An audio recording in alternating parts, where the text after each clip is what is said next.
If we are too quick to intervene, children learn to rely on their parents rather than trying to manage their own conflicts.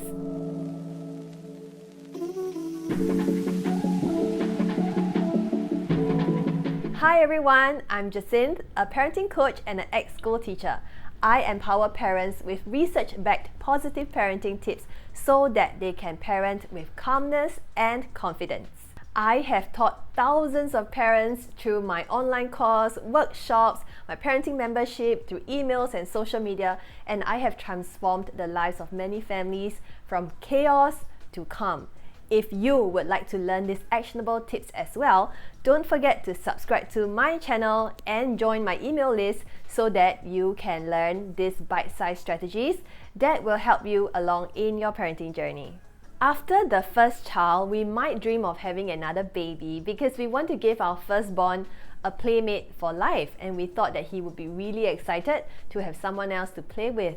But little did we know that things don't usually go according to plan, and when the baby is home, your firstborn started to have more meltdowns. He started hurting his siblings.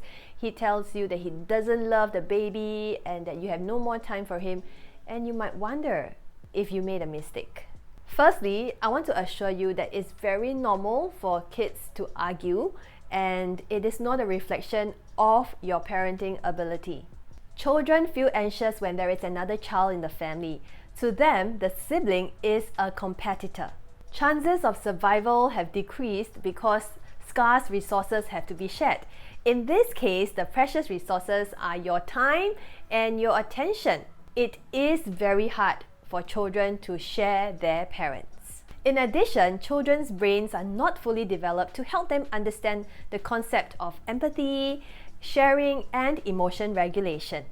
They are not able to verbalize their unmet needs and big feelings of jealousy, anger, sadness, and frustration.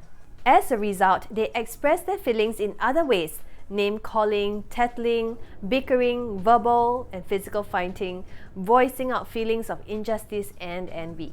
When siblings see each other as competitors vying for the same limited resources such as the parents' time and love, they will act out in order to feel seen and heard. Hence, it is our job as parents to help them see each other as teammates and not competitors. If we look at it from a different perspective, these sibling rivalries and arguments are opportunities for children to hone their social skills and communication skills. These teaching moments at home can benefit our children when they are out in school or even when they grow up in the workplace, where they learn to interact with others and manage conflicts. While it is almost impossible to eliminate sibling rivalry, you can definitely try out some strategies to reduce the frequency of it and to manage it in a more peaceful and restful manner. I highly encourage you to download my siblings guide, where I share with you 7 tips to help you manage these sibling conflicts. In addition, I have also added a free activity printable called the Siblings Profile Activity, where the kids can ask each other about what they like, what they prefer, to better know one another. And my kids enjoyed it so much, we place it in the playroom and they will often look at it and read it. In this video, I share the 3 mistakes that parents often make when they help their children navigate these sibling conflicts. Let's get started. Mistake number 1. Parents jump in too quickly to intervene. As parents, we often want to avoid conflicts altogether because we don't want to manage the crying and the tantrums.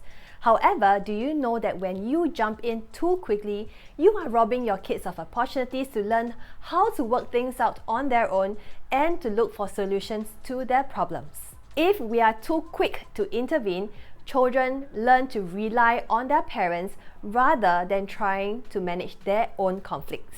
So when do we intervene? I want you to think of a traffic light. The green light refers to the situations where the kids are bickering and there is no violence.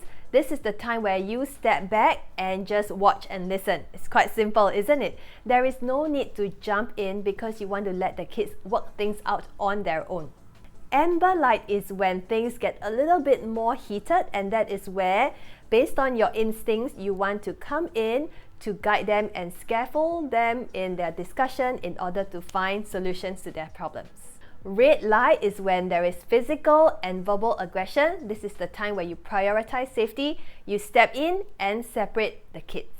Mistake number 2, parents often force their kids to share. Now, I want you to imagine that you are reading a book and maybe your own sibling came in and say, "Hey, I want to read that book, pass it to me now," and he or she grabs it from you. How do you feel? Likely, it's not a good feeling. I mean, if you grow up in an environment where you think that sharing is caring, you will likely impose this idea on your kids, which means that if they don't share, you get triggered and you think that they are not kind and not considerate, and you start to maybe yell or stop them or start to punish them. But did you know that young children are developmentally not ready to share? There is a part of the brain that's responsible for empathy, and that is not fully developed when the kids are young. But this does not mean that we are going to let our kids take everything on their own and not share with others. I recommend you teach your kids the concept of taking turns. So what do we do if our kids refuse to share? I want you to model empathy, and you can do it first by validating your kids' emotions. It is so hard for you to wait for that toy truck. You really want to play it. Next, you can encourage your little ones to take turns. Big brother doesn't seem ready to let go of the truck. He is still playing with it. I wonder what we can do while waiting for it. And you can turn to big brother and let him know, "Could you let little brother know when you are done playing the toy truck?" One tip here is to affirm your child's appropriate behaviors. So if your little boy has been waiting for the truck and he managed to delay his gratification, you want to celebrate his progress. "Wow, you waited for 5 minutes for the truck." That is a lot of self-control that you have. And remember to tell the older child, "You gave up your toy when you are done playing." That is so considerate and kind of you. Remember, it takes time for children to be truly altruistic and to relinquish something that they value so much. If we force our kids to share, we are teaching them to disregard their own wants and needs. They might be thinking, "My own play is not important." In addition, it robs children of opportunities to practice problem solving when they don't get the things that they want. Children may feel that their parents are taking sides, and this further exacerbates the sibling relationship. When children are not sharing, they are not selfish, they're just not ready. And all you need to do is to allow them to learn empathy by modeling it, by guiding them, and also to celebrate it when they do well. Mistake number 3, parents often compare their children to one another. It is easy to turn to one child and tell him, "Why can't you be like your big sister? She's sitting down and doing her work so diligently." Or, "Why can't you swim faster? Why can't you play better? Why can't you be more creative?" But notice, by putting these labels on our children, we end up increasing that spirit of competitiveness between them, and that is definitely not healthy. Therefore, I encourage you to ditch the comparisons and any labels that you have on your children. Make the effort to encourage your kids to celebrate differences and uniqueness so that they can cheer each other on and support one another instead of competing against each other. Remember that every child is special and talented in their own way. There is no need to compare. We love them for who they are and not who they are not. Learning to work well with others takes time, and children need opportunities to practice these social skills. And there are plenty of chances for children to learn because the siblings interact with each other every day. Every single interaction that the siblings have are teachable moments where children can learn how to negotiate, communicate, make compromises, and problem solve. Siblings' conflicts are necessary, and we don't want to stop them because we don't want to rob our children of opportunities to learn valuable social and communication skills. In summary, the 3 mistakes to avoid are: mistake number 1, parents jump in too quickly to intervene. Mistake number 2, parents force kids to share.